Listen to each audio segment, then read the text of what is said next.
Let's wrap up tonight with the big story that everybody's talking about. And unfortunately, we just don't have a ton more information to share with you because the Buckeyes are being, as you would expect, pretty tight-lipped on this. Ryan Day, I mean, it was the very first question he was asked post-game. What's going on with Kayvon Pope? Is he still on the team? What happened down on the field? The best answer to all of that stuff that I can give you is that at some point in the second quarter, when Ohio State had a 28-7 lead, they looked like they were bringing a certain personnel package out onto the field, and the coaching staff either changed the play or changed the grouping, whatever, and decided not to bring out that package. Kayvon Pope, who's, sounds like he's been a little disgruntled. He's a fourth-year senior, and he hasn't seen the field a whole lot. He was supposed to be coming on, and then that grouping got pulled back off, and Taraja Mitchell had waved him off. And, I mean, it must have just been the straw that broke the camel's back because he snapped, and he threw a temper tantrum that looked like a 5-year-old on the sideline. It was not pretty.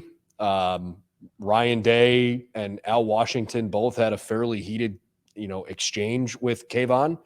And at one point, I mean, Ryan Day essentially kind of flung his finger as if to say, get out of here.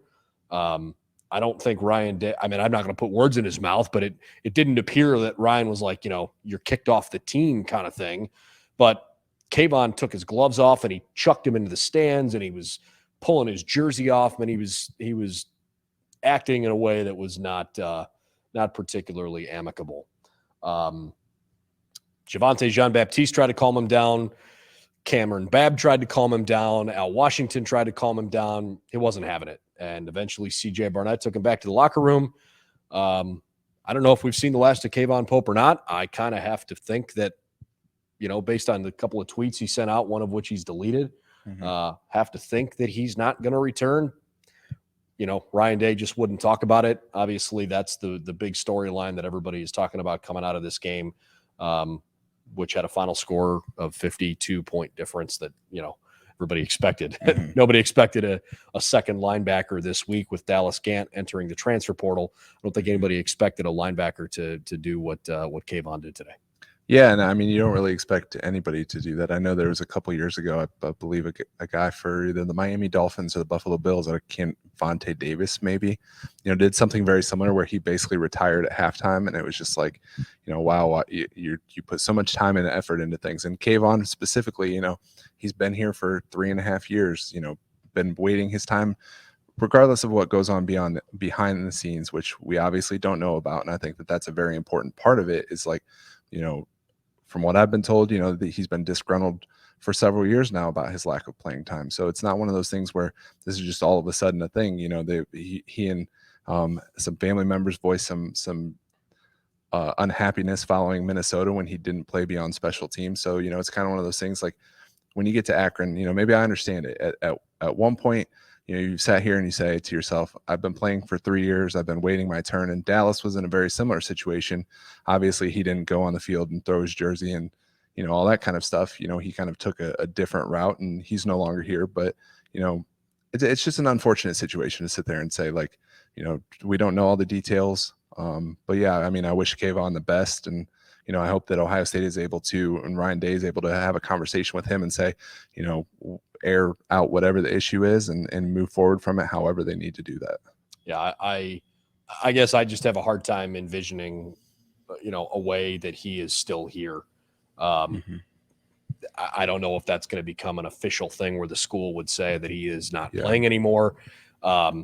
He made it sound like on social media that he was, heading out.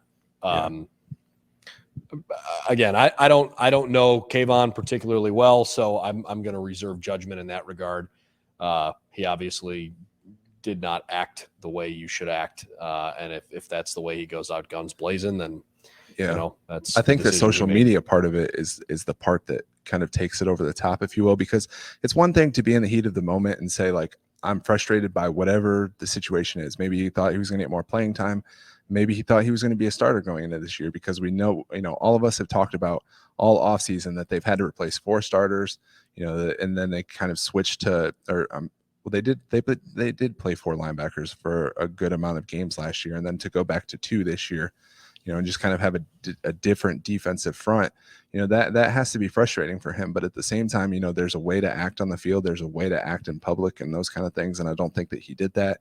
Maybe you can let that go, but then you go on social media and you say what he said, like that's kind of a different story, and that's really hard to come back from. I don't think there is coming back from it. That's just my guess. But say the tunnel up the tunnel up to the locker room might have been the tunnel to the transfer portal, if we're being honest. Yep, that's for sure. So we'll keep an eye on that story throughout the course of the week. If there's news to share with you, we will certainly do that.